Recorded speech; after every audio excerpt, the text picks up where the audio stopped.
جۆرێک لە سحر هەیە لە ڕووی شەرع و دروستە، بەڵام ئەمەی کە من باسی لێ یەکەم مەبەستم ئەو سحرە نییە کە لە لای فاڵچی و جاد و باز و بەناو شێخەکرێ تەڵاسیمە و بیتێرە و بیسووتێنە و بیخەنەوە فلان چاڵ ئۆنا.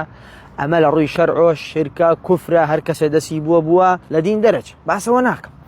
ئەمە چییە من باسی لێواکەم؟ باسی خەڵتەیەکەکەم وەکو سحر وایە هەر ژن و پیاوێ لە ژیانی ژن و مێردایەتیە بەکاریان هێناوێ، هەستیان پێی کردووە، ژیانیان بەرەو خۆشتر ڕۆیشتووە.